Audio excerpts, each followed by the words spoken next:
কেউ কেউ প্রশ্ন তুলেছেন এখানে শেখ মুজিবের 7 মার্চের ভাষণ আছে, জিয়াউর রহমান সাহেবের 26 মার্চের স্বাধীনতার ঘোষণা নেই কেন? উনি তো অটোক্রেট শাসক ছিলেন না, তো ওনারটা এই জন্যই তো আমরা আনিনি।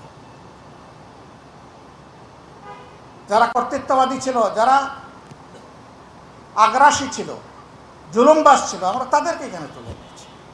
এখানে দেখবেন আইয়ুব খান, ইয়া খান সবাই আছে, কিন্তু কেউ বাদ পড়ে নেই। ইতিহাসের ধারাবাহিকতা তুলে আনা হয়েছে। আবার বেগম জিয়া যে মুক্তি পেয়েছেন ন্যায্যতার ভিত্তিতে, সেটাও এখানে আমাদের ডকুমেন্টারিতে তুলে আনা হয়েছে। ইতিহাসে যার যে কল্যাণকর অবদান আছে সবগুলোর প্রতি আমরা গভীর শ্রদ্ধাশীল, আমরা নির্মোহ, এই ব্যাপারে আমরা অবশ্যই বাস্তববাদী।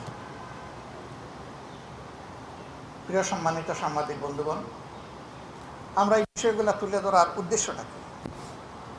উদ্দেশ্য হচ্ছে যাদের উপর জাতির এখন দায়িত্ব আছে তারা যেন তাদের দায়িত্বকে উপলব্ধি করেন এবং জাতির প্রত্যাশার আলোকে যেন দেশ পরিচালনা করে।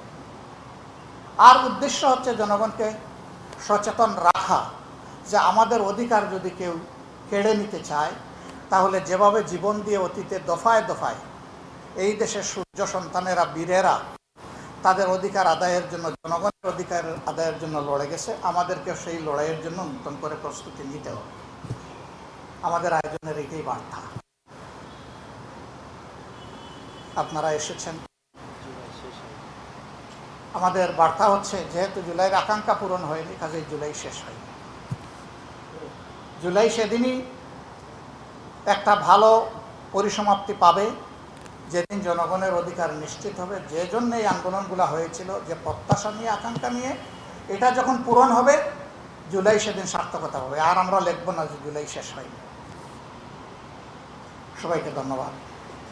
আমার দোয়া করবেন আমরা যেন জাতির সাথেই থাকি, আমরা যেন ওই যে স্লোগান আছে না, জনতা না ক্ষমতা, আমরা যেন ক্ষমতার লোভে অন্ধ না হই, থাকতে পারি, দেশ সেবার সুযোগ পেলেও যেন জনতাকে সম্মান এবং শ্রদ্ধা করতে পারি। আপনারা দোয়া করবেন। সবাইকে ধন্যবাদ। আসসালামু আলাইকুম রহমতুল্লাহ। আজকে অনেক কূটনীতিবিদ এসেছেন, যদিও তাদের ছুটির দিন, আবার তাদের সামার ভ্যাকেশন চলতেছে, অনেকে দেশেও নাই, কিন্তু যারাই এসেছেন আমরা তাদেরকে ধন্যবাদ জানাই। তারা অনেকে গুরুত্বপূর্ণ রিমার্কস সেখানে লিখে গেছেন। আপনারা এসেছেন, আপনারাও যদি রিমার্কস লিখতে চান, চিঠি ড্রপ করতে চান, আপনাদের জন্য এটা ওপেন আছে। আজকে এতটুকুই। আমার আরেকটা কর্মসূচিতে অংশগ্রহণ করতে হবে। আমরা আজকে বসছি, এই নিয়ে আমরা আজকে সন্ধ্যায় বসছি। আমরা আজকে সন্ধ্যায় আশা করি একটা কনক্লুশনে পৌঁছবো দলীয়ভাবে। তবে যেহেতু আমরা 11 দলের ভিত্তিতে চলছি, আমরা সিদ্ধান্তটা ফাইনাল করব 11 দলের ব্যানারে ইনশাল্লাহ। আপনারা জানবেন, 1-2 দিনের ভিতরেই জানবেন ইনশাল্লাহ। আমাদের অবস্থান স্পষ্ট হয়ে যাবে। আসসালামু আলাইকুম। নগদ নিয়ে এলো হার না মানা হার অফার।